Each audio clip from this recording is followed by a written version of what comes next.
निर्मिती, पृथ्वीचा इतिहास, जगाची उत्पत्ती, भूगोल, विज्ञान आणि ज्ञान या तिन्ही गोष्टीच्या अनुषंगाने जे प्रकृतीने सांगितलेले आहे, प्रकृती म्हणजे निसर्ग, तेच ग्रंथांनी सांगितलं, तेच विज्ञानाने सांगितलं. आणि आज आपण विज्ञान युगामध्ये वावरत आहोत. या सर्व परंपरेला आपण थोडस पाठमोर करत आहोत आणि त्या उद्देशानं आपल्या शाळेचा संस्कृती विभाग अतिशय सतर्क आहे. प्रत्येक कार्यक्रमासाठी तो त्या सणाच्या अनुषंगाने आपल्या समोर सादरीकरण करण्याचा प्रयत्न करतो आणि ते एकदम उत्कृष्ट पद्धतीने सादर करतात. त्यातलाच हा इयत्ता 9वीचा वर्ग आपल्या समोर आज पारंपरिक वेशभूषेमध्ये आलेला आहे. आता पारंपरिक वेशभूषा का करायची? कारण सध्या ऋतुमानानुसार जर पाहिलं तर हिवाळा आहे, वातावरणामध्ये गारवा आहे, सूर्याचं भासमान ब्रह्मांड हे दक्षिणेकडे आजपर्यंत चालू होतं. कारण सूर्याचं भासमान ब्रह्मांड हे दोन्ही गोलार्धात होतं, उत्तर गोलार्ध आणि दक्षिण गोलार्ध. लक्ष इकडे राहू द्या. हे जे विद्यार्थी आहेत थोडस पाठीमागे सरकवा. स्टेजच्या समोर गेले हे आणि त्यांचं आपलं चालूच आहे. कुठलीही गोष्ट मी वर्गात सुद्धा सांगत असतो. सराकडे पाठीमाग सरक, हे सरक पाठीमागे. मी इथून लाईन उठार, तुझ्यापासून कावळ्यापासून सगळे पाठीमागे जा. उठार सगळे, सरकवा सरकी करण्यापेक्षा जावा मागे, जाऊ पाठीमागे. हा, आवाज बंद. तर मी काय सांगत होतो किंवा या पारंपरिक वेशभूषेचं वैशिष्ट्य का करायचं? कारण या ऋतुमानानुसार आज हा थंडीचा दिवस आहे आणि थंडीमध्ये आपण आपल्या शरीरामध्ये ऊर्जा निर्माण करण्यासाठी संपूर्ण कपडे परिधान करणे, गरम पदार्थ खाणे, ज्यापासून आपल्याला जास्तीत जास्त ऊर्जा मिळते. सूर्य, आजचा दिवस आपला सर्वात लहान दिवस आहे. कारण आजपासून सूर्य कुणीकडे चालला? उत्तरेकडे चाललेला. आणि जोपर्यंत सूर्याचं भासमान ब्रह्मांड दक्षिणेकडे आहे तोपर्यंत अशुभ काळ मानला जातो शास्त्रानुसार. कारण दक्षिण दिशा म्हटलं की आपण अगोदरच पहा, तुम्ही झोपताना सुद्धा आपण दक्षिणेकडे पाय करून झोपतो का? नाही झोपत. कारण गुरुत्वाकर्षण शक्ती ही दक्षिणेकडे जास्त केली जाते, म्हणून अशुभ मानलं जातं. त्याला शास्त्रीय कारण आहे. आजकाल आपण या गोष्टीकडे सगळीकडे दुर्लक्ष करतो. मग महाभारतामध्ये सुद्धा सांगितलेलं आहे, ज्यावेळेस भीष्माचार्य हे शय्येवर झोपले होते, बाणाच्या शय्येवर, अर्जुनाने त्यांना त्यांच्या संपूर्ण शरीरामध्ये बाणाचा छेद केला आणि त्यांना शय्या तयार करून दिली. कारण त्यांनी सांगितलं, मी अशुभ काळामध्ये मरणार नाही. ज्यावेळेस उत्तरायण चालू होईल त्यावेळेस मी स्वतः त्या ठिकाणी माझं शरीर सोडेल. मग त्यावेळेस त्या ठिकाणी अर्जुनाने त्यांना बाणाची शय्या, आज आपण गादीवरही झोपलो तर आपणाला रुतत, आणि ते त्या ठिकाणी त्या शय्येवर थांबले आणि उत्तरायण सुरू झाल्यानंतर त्यांनी आपला देह सोडला. ही आख्यायिका आहे. मग या काळामध्ये आपण तिळगुळ घ्यायचे. तीळ आणि गुळ या दोन्ही पदार्थाविषयी तुम्हाला काही जास्त सांगायची गरज नाही. दोन्ही स्निग्ध पदार्थ आहेत, विज्ञान सांगतं. त्यांच्यामध्ये गरमी आहे आणि शरीरामध्ये गरमी निर्माण करण्यासाठी आपल्याला या काळामध्ये आपण जास्तीत जास्त उबदार कपडे घालावे, गरम अन्न खावं, ज्याच्यापासून आपल्या शरीरामध्ये ऊर्जा निर्माण होते. मग आजपासून त्या ठिकाणी जसं जसं सूर्य उत्तरेकडे जाईल तस तसं दिनमान हे मोठं जातं. सूर्याचा मकर राशीमध्ये प्रवेश. तसं तर प्रत्येक महिन्याला मकर एक सूर्याचा प्रवेश एका वेगळ्या राशीमध्ये होतो. मग त्याचा अभ्यास आपल्याला करायचा. मग प्रत्येक सणाला काय आहे, संक्रांत आहे, त्याच्यानंतर आता येणारा वसंत पंचम आहे, त्यानंतर होळी आहे, त्यानंतर गुढीपाडवा आहे.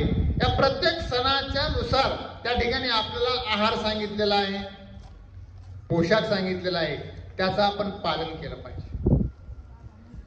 आता अलीकडं आपण आपल्या परंपरा सोडून देत आहोत आणि ज्या नको आहेत त्या परंपरेचं अवलोकन करत आहोत.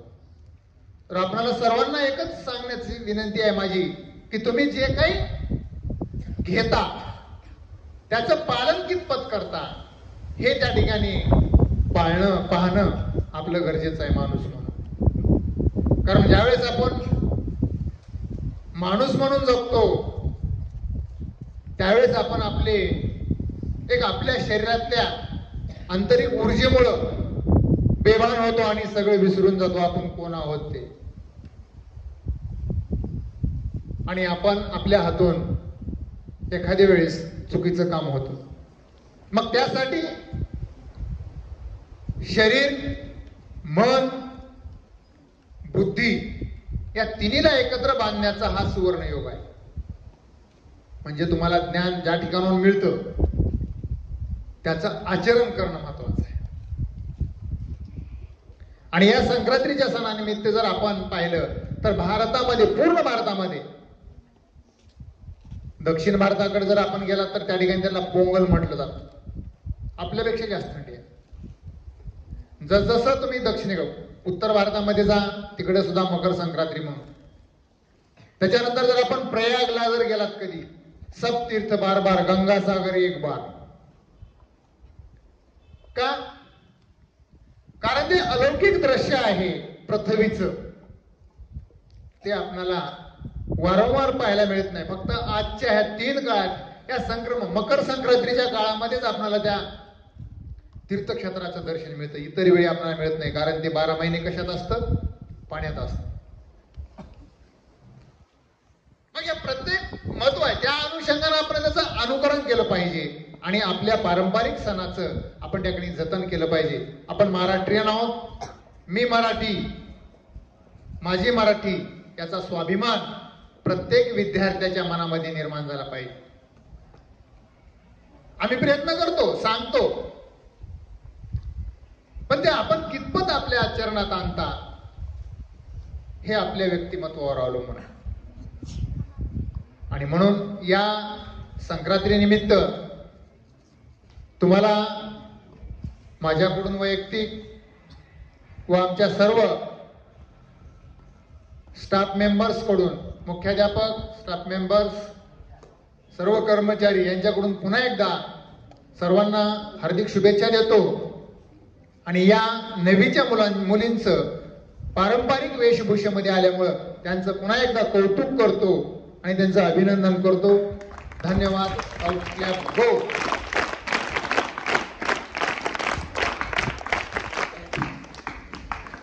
धन्यवाद सर.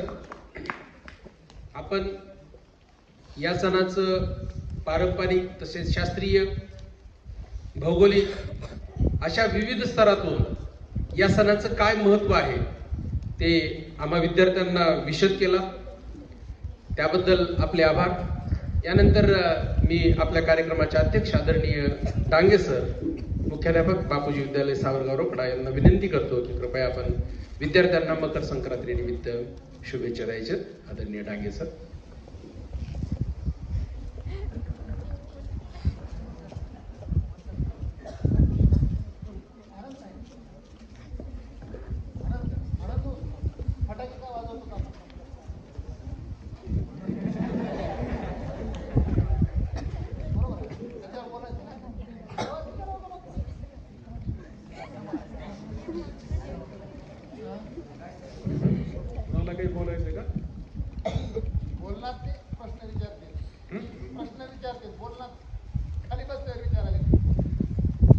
बोला, चांगलं असतंय.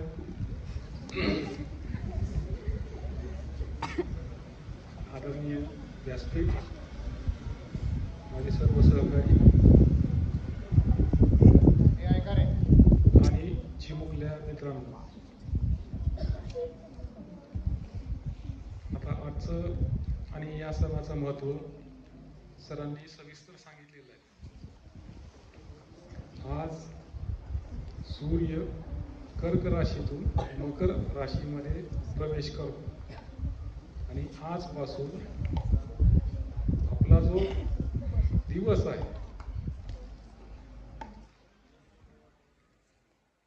सेकंदांनी वाढत आहे, पण आपलं डोकं वाढत नाही. आता हे दरवर्षी होतं, पण आमच्या डोक्यामध्ये दुसरंच आहे. आता सध्या आम्ही जे खाऊ नये ते पदार्थ खातोय. आता काय खातोय? काल पाहिलं पेप्स्या सर्वांनी खाल्ल्या. मी समोरच होतो आणि खाऊन कुठं टाकल्या त्यांनाच माहीत. जागेवर टाकलेल्या नाही, कुठं टाकल्यात. आता कालचे 10 पोरं आहेत, ते जे मेन कापड होतं ते मेन कापड आम्ही डस्टबिनमध्ये टाकलं नाही. मग आम्ही काय करतो माहिती आहे का? सर्वांना हे मेन कापड जमा करा, मग त्यावेळेस तुम्हाला राग येतो. प्रत्येकांना येतो. आता आम्ही चॉकलेट खातोय. चॉकलेट कुणी खायचं हे तुम्ही ठरवायचं. आता आज तिळगुळ का खायचं, पेप्सी का खायची नाही, याचं महत्त्व सरांनी सांगितलेलं आहे. एकतर हे बळ आहे, पण आम्ही त्याचा विचार करत नाही आणि आमच्या शरीराला आम्ही त्रास देतो. आणि हा त्रास होऊ नये म्हणून हे आपल्याकडं सणाची पारंपरिकता लावलेली आहे. मग कोणताही सण असो, त्याच्या मागं पार्श्वभूमी आहे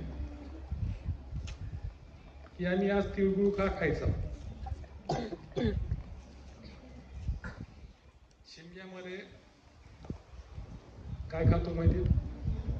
शिमग्यामध्ये काय खातो बघा बरं, सांगा बरं, कुणाला आठवतंय? शिमग्याला आणि पाडव्याला, बरोबर आहे? बरोबर आहे का नाही? हे का खातो?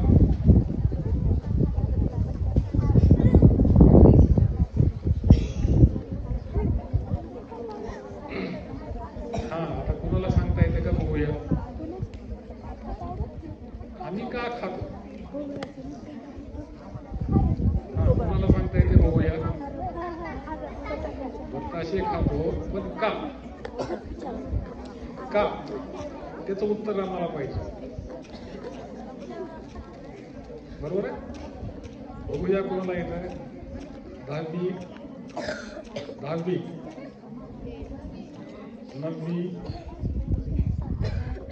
8वी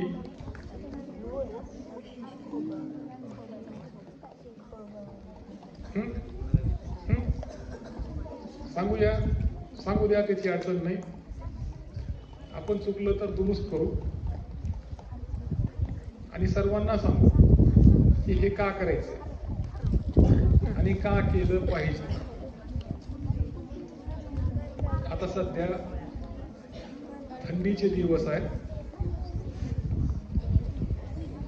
हे सगळ्यांना माहिती आहे. तिळापासून आणि गुळापासून आपल्या शरीराला खूप गरमी आणि ऊर्जा मिळते. म्हणून आपण आज तिळगुळ खायचं. आता शिमग्याला पाडव्याला का खायचंय ते नंतर सांगूया. आता आजच कशाला सांगायचं त्याला?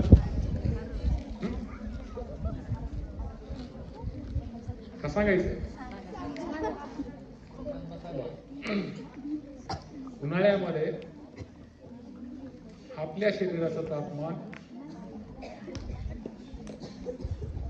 आणि निसर्गाचं तापमान याच्यामध्ये तफावत होईल. तशी आज पण आहे. आजचं तापमान किती आहे माहिती आहे? आजचं तापमान 30 पेक्षा कमी आहे. आणि आमच्या शरीराचं तापमान किती पाहिजे? 36 पाहिजे. बरोबर आहे? उन्हाळ्यामध्ये निसर्गाचं तापमान 38-40 होतं. म्हणून त्या काळामध्ये आपल्याला बत्ताशे खायचे. आता आपल्या पूर्वी म्हणजे आजी आजोबा यांना माहिती आहे उन्हाळी लागली. उन्हाळी कधी लागते माहिती आहे? उन्हाळ्यात. माहिती आहे आम्हाला उन्हाळ्यात उन्हाळी लागते. पण का त्याचं कारण आहे आपल्या शरीराचं तापमान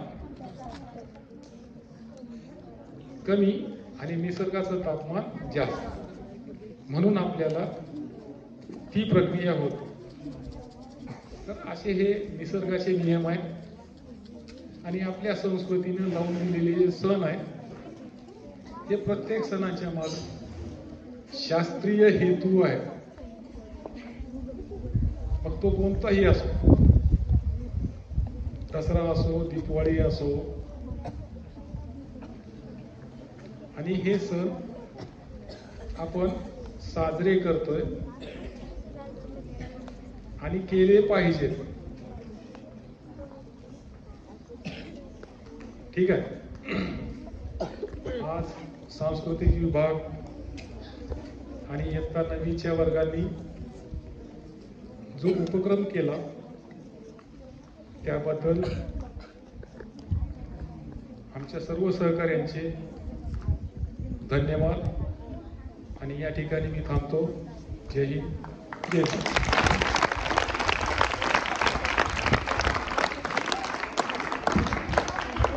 धन्यवाद सर.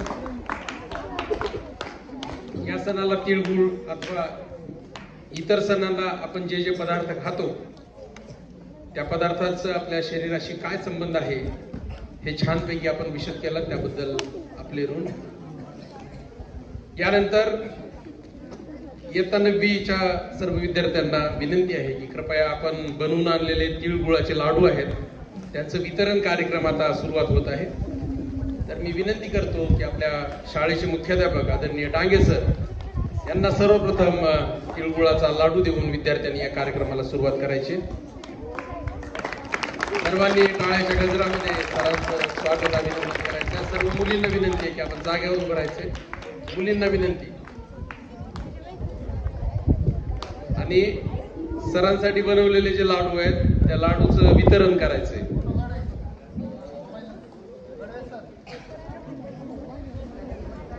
फोटोग्राफर इथं कॅमेरा लावलेला आहे, फक्त त्याचं बटन दाबायचं. एक कुणाला एक जण कोणतरी बॉईज मधला.